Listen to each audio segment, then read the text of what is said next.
आप देख रहे हैं इंडिया टाउन न्यूज, भारत की बात।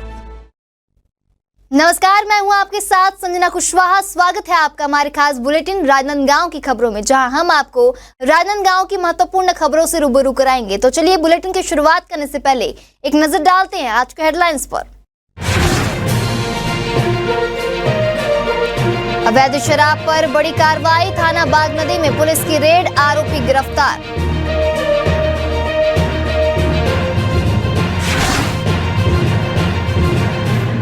दीदी के गोठ रेडियो कार्यक्रम की शुरुआत, महिलाओं का सशक्तिकरण कार्यक्रम शुरू, मुख्यमंत्री और केंद्रीय मंत्री ने दिया संदेश।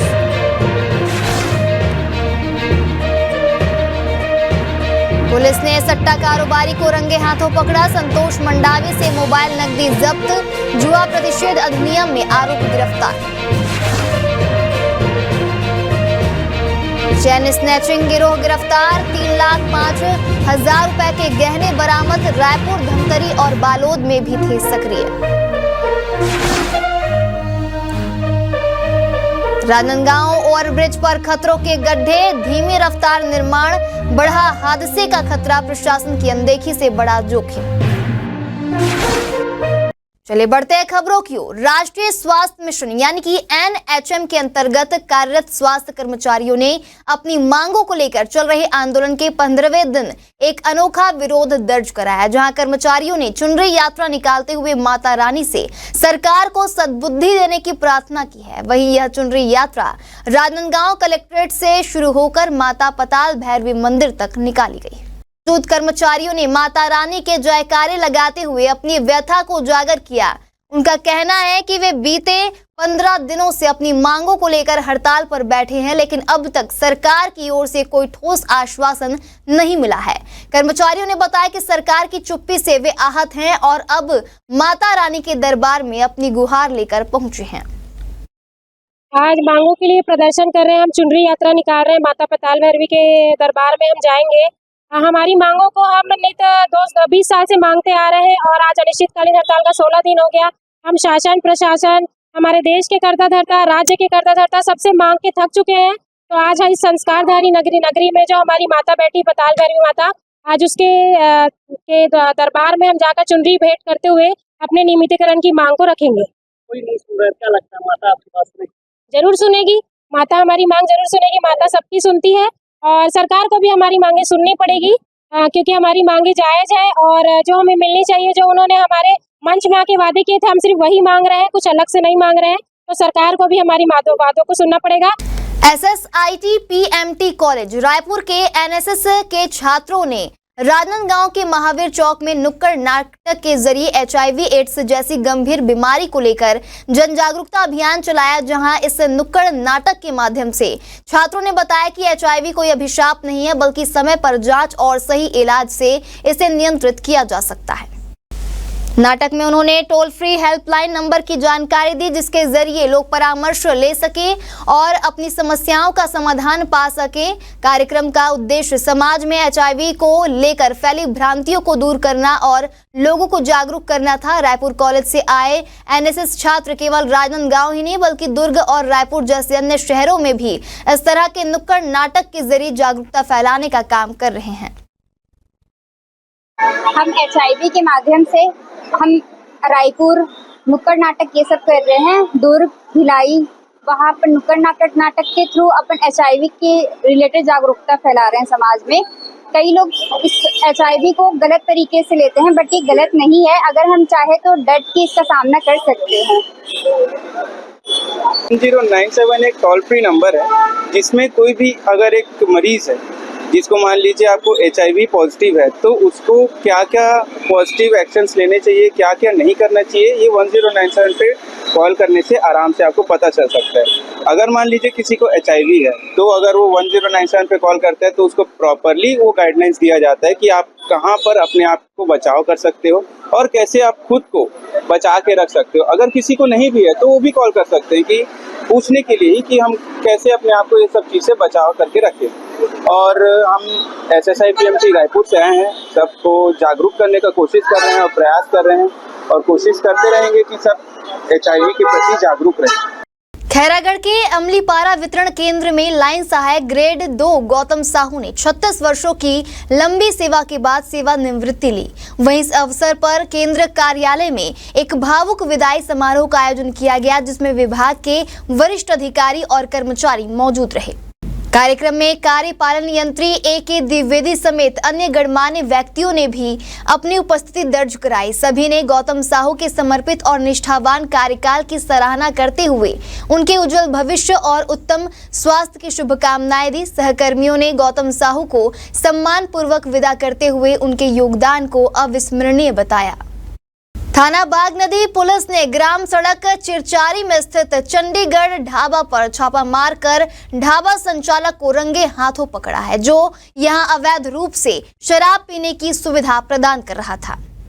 आपको बता दें, पुलिस अधीक्षक के निर्देशानुसार अवैध शराब और जुआ सट्टे के खिलाफ अभियान तेज किया गया है। इसी कड़ी में थाना प्रभारी निरीक्षक के नेतृत्व में पुलिस बल ने चंडीगढ़ ढाबा पर रेड की। रेड के दौरान आरोपी ढाबा संचालक के तहत अपराध पंजीबद्ध किया गया है। पुलिस ने इस कार्रवाई को अवैध शराब कारोबार पर जारी सख्त रुख के तहत अंजाम दिया है और क्षेत्र में ऐसी गतिविधियों को पूरी तरह समाप्त करने का संकल्प लिया है।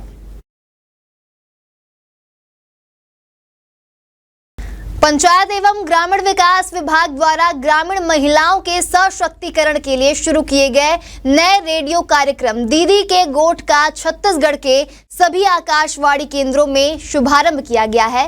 इस कार्यक्रम का उद्घाटन जिला पंचायत अध्यक्ष किरण रविंद्र वैष्णव ने महतारी आजीविका संकुल संगठन की महिलाओं के साथ मिलकर किया। मुख्यमंत्री विष्णुदेव साय के नेतृत्व में छत्तीसगढ़ सरकार ने ग्रामीण महिलाओं को सामाजिक, आर्थिक और पारिवारिक रूप से मजबूत बनाने के लिए यह महत्वपूर्ण पहल की है। इस शुभारंभ अवसर पर मुख्यमंत्री विष्णुदेव साय, केंद्रीय ग्रामीण विकास मंत्री शिवराज सिंह चौहान और उप मुख्यमंत्री विजय शर्मा ने ग्रामीण महिलाओं के लिए प्रेरणादायक संदेश और शुभकामनाएं प्रेषित की। यह कार्यक्रम हर महीने के अंतिम रविवार को सभी आकाशवाणी केंद्रों से प्रसारित किया जाएगा। पुलिस चौकी जालबांधा और साइबर सेल की संयुक्त कार्रवाई में चैन स्नैचिंग के शातिर गिरोह के 2 सदस्यों को गिरफ्तार किया गया है। आरोपियों के कब्जे से करीब 3,05,000 रुपए मूल्य के सोने चांदी के गहने बरामद किए गए हैं। दरअसल 21 अगस्त को ग्राम सलोनी में 2 युवकों ने पानी मांगने के बहाने एक वृद्ध महिला के गले से सोने का मंगलसूत्र छीन लिया था। पुलिस ने घटना दर्ज कर विशेष टीम गठित की और मामले की गहन जांच शुरू की। वहीं जांच के दौरान ग्राम करमतरा निवासी मकसूदन साहू और ओम प्रकाश साहू संदिग्ध पाए गए। पूछताछ में दोनों ने वारदात को स्वीकार किया। आरोपियों के कब्जे से घटना में प्रयुक्त मोटरसाइकिल और सोने चांदी के कई आभूषण बरामद हुए। आपको बता दें कि आरोपियों ने रायपुर, धमतरी और बालोद जिलों में भी चोरी की वारदातों को अंजाम देने की बात कबूल की है। राजनांदगांव से खैरागढ़ को जोड़ने वाला मुख्य ओवरब्रिज इन दिनों खतरे का कारण बना हुआ है। जी हां, ब्रिज पर बने गहरे और बड़े गड्ढे राहगीरों और वाहन चालकों के लिए जानलेवा साबित हो रहे हैं। ब्रिज के ऊपर कम से कम 3 से 4 स्थानों पर बड़े गड्ढे बन चुके हैं, जो किसी भी समय बड़ी दुर्घटना का कारण बन सकते हैं।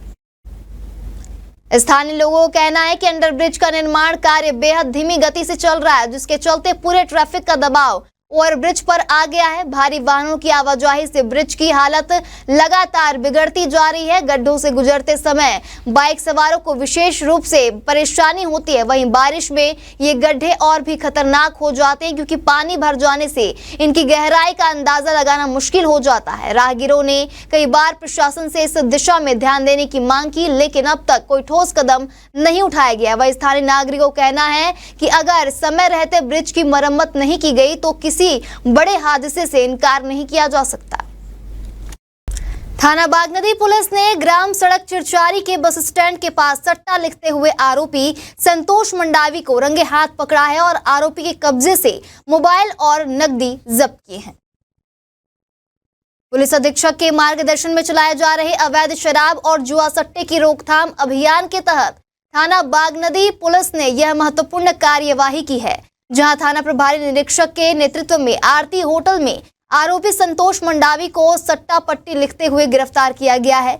आरोपी के खिलाफ जुआ प्रतिषेध अधिनियम के तहत कार्यवाही की गई है।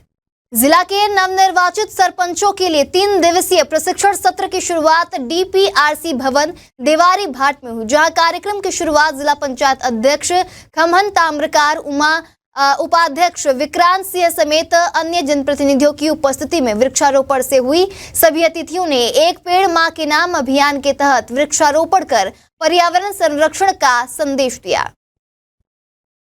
यह प्रशिक्षण 1 से 3 सितंबर तक चलेगा, जिसमें खैरागढ़ और छुईखदान विकासखंड के कुल 30 नवनिर्वाचित सरपंच भाग ले रहे हैं। इस अवसर पर जिला पंचायत अध्यक्ष ने सरपंचों को शुभकामनाएं देते हुए कहा कि यह प्रशिक्षण पंचायत राज प्रणाली को समझने का अवसर है, जिसका लाभ लेकर वे अपने क्षेत्र में बेहतर काम कर सके। विकासखंड छुरिया के ग्राम चिरचारी कला में सांस्कृतिक कला मंच निर्माण के लिए भूमि पूजन कार्यक्रम का आयोजन हर्षोल्लास के साथ संपन्न हुआ, जहां इस कार्यक्रम के मुख्य अतिथि खुज्जी विधानसभा के लोकप्रिय विधायक भोलाराम साहू रहे। इस दौरान भोलाराम साहू ने सांस्कृतिक कला मंच निर्माण कार्य का विधिवत पूजन किया। साथ ही अपने उद्बोधन में विधायक ने ग्रामवासियों को इस महत्वपूर्ण विकास कार्य के लिए बधाई दी। उन्होंने कहा कि यह सांस्कृतिक मंच ग्रामवासियों को सांस्कृतिक, सामाजिक और शैक्षणिक गतिविधियों के लिए एक सशक्त मंच प्रदान करेगा। राजनांदगांव से खैरागढ़ को जोड़ने वाले मुख्य फ्लाईओवर के निर्माण को लेकर विवाद एक बार फिर गर्मा गया है। आपको बता दें, लगातार हो रही दुर्घटनाओं और कई लोगों की जान जाने के बाद कांग्रेस ने इस मुद्दे को लेकर 2 दिवसीय धरना प्रदर्शन शुरू किया है, जहां कांग्रेस नेताओं ने आरोप लगाया है कि भाजपा सरकार जनता की सुरक्षा के साथ खिलवाड़ कर रही है और चुनावी घोषणाओं में किए गए वादों को अब तक पूरा नहीं किया गया है। धरना स्थल पर मौजूद कांग्रेस कार्यकर्ताओं का कहना था कि इस फ्लाईओवर पर अब तक कई जाने जा चुके हैं, लेकिन सरकार केवल आश्वासन देती रही है। ना तो नए ब्रिज का निर्माण कार्य शुरू हुआ और ना ही इसकी मरम्मत के लिए कोई ठोस योजना बनाई गई है। धरने के दौरान स्थानीय नागरिक भी बड़ी संख्या में मौजूद रहे और उन्होंने कांग्रेस के इस आंदोलन का समर्थन किया। नागरिकों का कहना है कि आए दिन हो रहे हादसों ने लोगों में डर का माहौल पैदा कर दिया है। अगर समय रहते कोई ठोस कदम नहीं उठाया गया तो इसका खामियाजा और भी लोगों को अपनी जान गंवाकर भुगतना पड़ सकता है। रेलवे वाला जो गौरी नगर स्टेशन पर है, जो अंडर ब्रिज का निर्माण किया जा रहा है और ठेकेदार को जो समय अवधि दी गई थी उस समय अवधि पूरी हो गई है और उसमें खास तौर पर रेलवे की निग्लिजेंसी आज सामने आ रही है कि वे लोग जानबूझ के कोई कारण से जिससे भाजपा को यहाँ से फायदा मिले वो नियत से इन्होंने धीरे धीरे निर्माण कार्य किया है। पूरी जिला कांग्रेस कमेटी के माध्यम से हम लोग उसका विरोध करते हैं और जल्दी से जल्दी अंडर ब्रिज का निर्माण किया जाए, क्योंकि आए दिन फ्लाईओवर में ओवर ब्रिज में बहुत सारी घटनाएं हो रही है, कईयों की मृत्यु हो गई है। उस सब को दूर करने के लिए जिला कांग्रेस कमेटी के माध्यम से हम लोग विरोध प्रदर्शन कर रहे हैं और नहीं होगा तो आगे भी हम लोग जिला कांग्रेस कमेटी के माध्यम से उग्र आंदोलन करेंगे। देखो, शहर में ना हर कार्य अधूरा पड़ा है, सारी घटनाओं को आप देखते जाओ, है ना। ये जो अंडर ब्रिज ओवर ब्रिज की बात है ना, स्टेशन वाली, इसमें 1 घंटे तक मेरा रिक्शा 1.5 घंटे तक रुका रहा।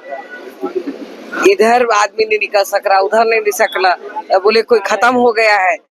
इतनी दुर्व्यवस्था तो मैं कभी किसी शासन काल में नहीं देखी।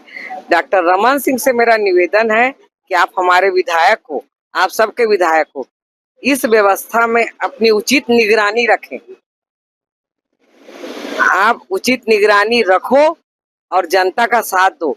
इतनी दुर्व्यवस्था आज कांग्रेस क्यों आ रही है? हमारा क्या लेना देना? हम जनता के लिए लड़ रहे हैं, पब्लिक के लिए लड़ रहे हैं कि भाई कितनी परेशानी हो रही है ओवर ब्रिज से। कभी उसका वो जो जोड़े हैं वो टूट जाता है। मैं बता रही हूँ, मैं खुद 1-1.5 घंटा अटकी रही वहां पे, किस बड़ी मुसीबत से निकली हूँ। तो ये जो शहर कांग्रेस कमेटी जो अपना आज आंदोलन कर रही, धरना दे रही है, ये इसका बहुत उचित है। ये जनता के लिए, जनता की व्यवस्था के लिए और सरकार को उसकी आंख खोलने के लिए कि आप जागरूक हो और जनता की इस दुर्व्यवस्था को व्यवस्था में बदलो। जिले की साइबर सेल और पुलिस टीम ने सराहनीय पहल करते हुए गुम हुए करीब 10 लाख रुपए के 80 मोबाइल फोन रिकवर कर उनके मालिकों को लौटा दिए। आपको बता दें, पुलिस अधीक्षक कार्यालय में आयोजित गुम मोबाइल भेंट कार्यक्रम में पुलिस ने मोबाइल धारकों को उनके फोन सौंपे। दरअसल पिछले 6 महीनों में जिले के अलग अलग थाना क्षेत्रों से मोबाइल गुम होने की शिकायतें दर्ज हुई थी, जिस पर कार्रवाई करते हुए केसीजी पुलिस टीम ने तकनीकी मदद और कोशिशों से न सिर्फ जिले बल्कि महाराष्ट्र, मध्य प्रदेश, उत्तर प्रदेश, उड़ीसा समेत अन्य राज्यों से भी मोबाइल ट्रेस कर बरामद किए। गुम मोबाइल वापस मिलने पर कई लोगों के चेहरे खिल उठे। वहीं कुछ लोगों ने खुशी जताते हुए वो कहा कि उन्होंने मोबाइल मिलने की उम्मीद ही छोड़ दी थी। कार्यक्रम में मौजूद सभी ने पुलिस अधीक्षक और पूरी टीम का आभार व्यक्त किया। आज दिनांक 2 सितंबर 2025 को हमारे द्वारा पुलिस अधीक्षक कार्यालय में एक स्पेशल ड्राइव चलाया गया, जिसमें पिछले 6 महीने में हमारे जो केसीजी जिले में लोगों के मोबाइल गुम हुए थे, चाहे वो बाज़ार में गुम हुए थे या गाड़ी में गुम हुए थे या अन्य स्थान पे गुम हुए थे, उनके द्वारा जब सूचना दी गई हमारे द्वारा थानों में और साइबर सेल में, तो हमारे द्वारा जो टेक्निकल हेल्प होता है, टेक्निकल टूल्स के माध्यम से हमारे द्वारा इनकी रिकवरी करवाई गई और संबंधित से जानकारी प्राप्त कर उनके कब्जे से फिर मोबाइल को हमारे द्वारा लिया गया। तो कुल मिलाकर के लगभग 60 जो मोबाइल हैं पिछले 6 महीने में जो हुए थे, गुम हुए थे, उनके द्वारा रिकवरी हमारे द्वारा की गई और संबंधित जो उसके मालिक थे मोबाइल के, उनको हमारे द्वारा आज कार्यालय में बुलाया गया और एक स्पेशल ड्राइव, स्पेशल प्रोग्राम करा करके सभी को मोबाइल हमारे द्वारा उनके सुपुर्दनामे में दिया गया है। लगभग 80 मोबाइल जो हैं उनके मोबाइल धारकों को वापस किए गए हैं, जिसकी कीमत लगभग 10 लाख के आसपास है और हमारे द्वारा भविष्य में भी ऐसी जनहितैषी जो कार्रवाई है की जाती रहेगी। राजनांदगांव पुलिस लाइन के मंगल भवन में एक महत्वपूर्ण प्रशिक्षण कार्यक्रम आयोजित किया गया, जिसमें भारतीय रेड क्रॉस सोसाइटी के विशेषज्ञों द्वारा जिले के पुलिस जवानों को जीवन रक्षक तकनीकों का प्रशिक्षण दिया गया। वहीं कार्यक्रम की अध्यक्षता पुलिस अधीक्षक मोहित गर्ग ने की। इस प्रशिक्षण सत्र में रेड क्रॉस सोसाइटी के प्रबंधक द्वारा पुलिस कर्मियों को प्राथमिक चिकित्सा सहायता जैसे अत्यंत आवश्यक जीवन रक्षक उपायों की जानकारी दी गई। कार्यक्रम में जिले भर से थाना यातायात शाखा, हाईवे पेट्रोलिंग और थाना पेट्रोलिंग के कुल 87 पुलिस कर्मियों ने भाग लिया।